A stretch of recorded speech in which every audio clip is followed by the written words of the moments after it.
Here we are, bankrupt style. We trans started making some nasty noises, and I tried to make it to Jordan's house, and this is how far we got, which is actually pretty close, about a mile. So, oh, I got the keys right here if you need to get in it. Anyways, Natalie has the truck tonight while she's helping a friend move some stuff, so we're gonna flat tow it home with the Escape. Soccer Mom SUV for the win.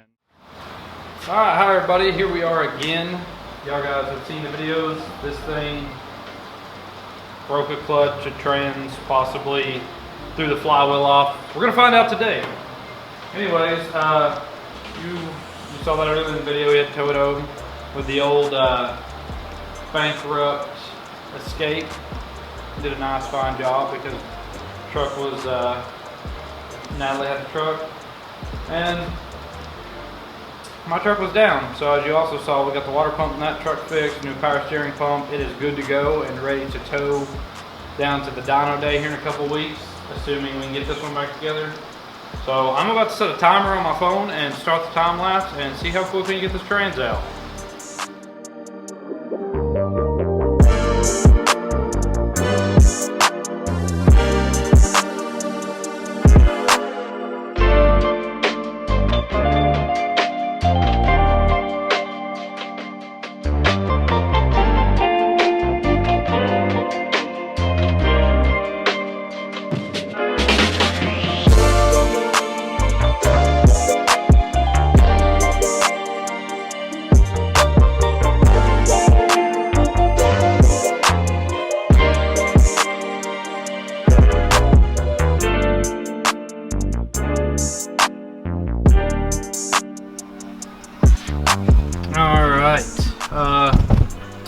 I don't know if you guys know this or not, but in the Subaru world, sometimes pulling a transmission means cutting a hole in the floor.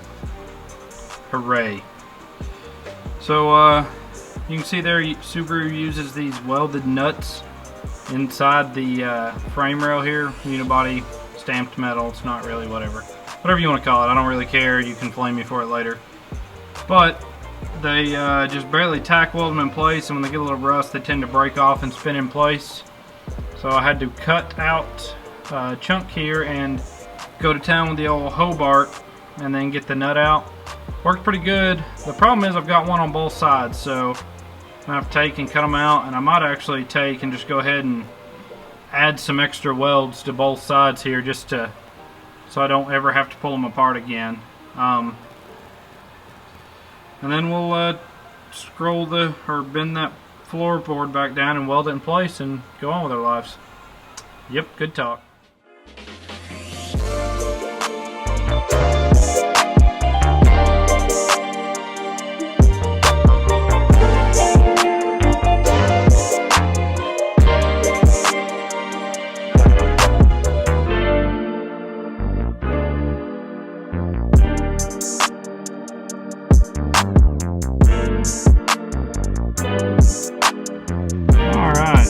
Sure what all you guys can see here, but here's a little bit of the damage that happened when you don't torque your flywheel bolts down correctly. So as you can see, the crank's a little beat up, the threads are stripped out, destroyed all the bolts.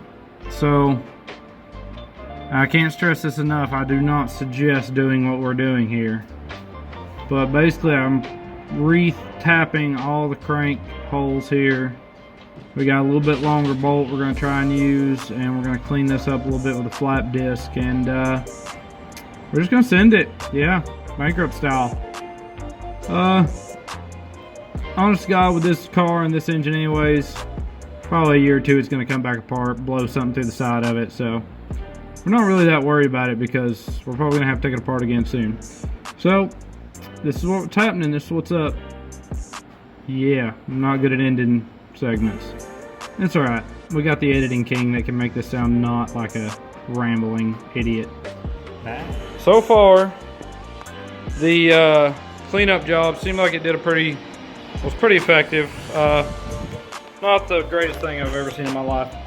But we decided to go with a little bit longer bolt to hold it down. We're also going to give it some blue Loctite. But the only place I could find bolts on a Sunday was Ace, and they only had 5 of the ones I needed. As you can see here, the different heights. So this is actually even a bit longer than factory. I think I got a factory bolt here.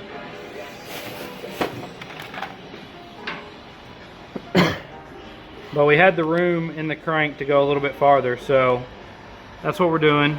We're going to, these run up really nice. These are a touch too long, so I'm run a bolt down over it, or run a nut down over it. That way you can, when you cut it, it'll be able to thread off nicely and clean up the threads.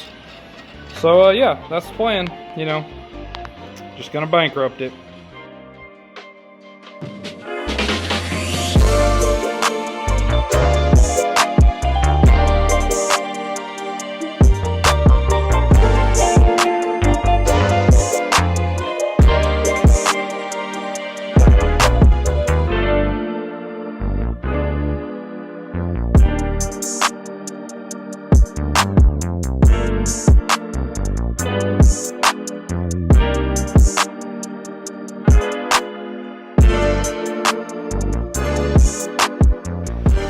First start up to see if our rigged flywheel bolts are going to work.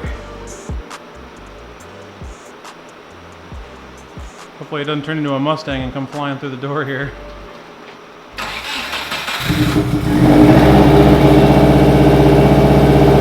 Good sign. Do we have reverse?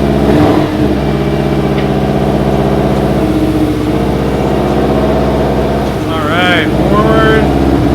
Oh my God.